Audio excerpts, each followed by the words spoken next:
Hello and good morning. My day has started off well and I hope yours has too. I'm here today to talk about a very important topic, something that affects all of our lives at almost all points in time, and that is the habit of procrastination. Now, who procrastinates? The answer is everyone, right? All of us procrastinate, including me and everyone I have met at some time or the other of our lives. Do you remember the time in school or college when we used to study in the last minute, cramming so many subjects in the last day and hoping that we get good scores? I know some of you probably were far more diligent and studied in time, but I'm one of those culprits who did that. So, why do we procrastinate? Well, there are several reasons why we do that. But before we come to that, I wanted to do one thing, right? Pause me right now and write down or think of 3 things that you have been procrastinating for some time now. Well, I assume now that you have written down the 3 things that you have been procrastinating. Just give it a quick thought about why you have been procrastinating.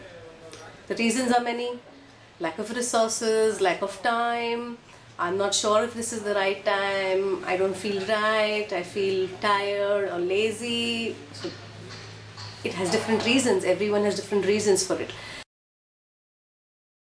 There is a part of our mind that keeps telling us to procrastinate. Now, that particular part of our mind, which is a very, very primitive part of our mind, which is popularly known as the monkey mind.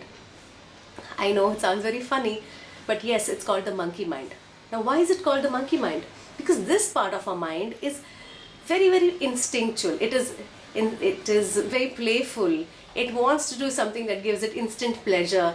Something like probably scrolling down Facebook or chatting with a friend or going and gorging on some delicious food. So this is what our monkey mind tells us. It's about here and now. It's about seeking temporary pleasure. It is not about looking for long-term, fulfilling long-term goals. So this monkey mind of ours also does another task apart from fulfilling pleasures, and that is to protect us from failures. The monkey mind tells us that, hey, it's okay, it's alright, you can do it tomorrow. And let me do something that's a little more interesting now. Let me go watch television, right? So, how do we counter this monkey mind that keeps taking decisions for us? Do you realize that a lot of times it's not you who is taking the decision? You want to do something, you are craving to have that job change, or you're craving to lose weight, or you're craving to do so many things, but you're not able to do it because when it comes to actually doing it, it's your monkey mind that's taking decisions.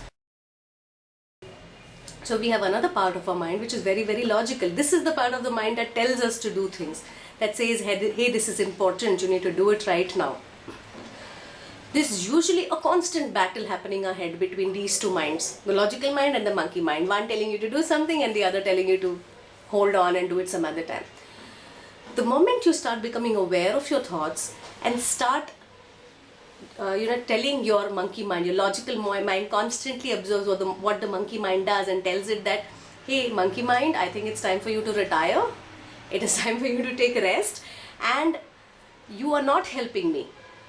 I need to do this. Even if I fail, even if the results are not as I thought, I still need to try and do this, man. I need to do it now. So I hope this video is helpful to you, and if you liked this video, do subscribe to our YouTube channel and also like our page on Facebook. Thank you very much for joining me today, and I'm going to see you soon with another video.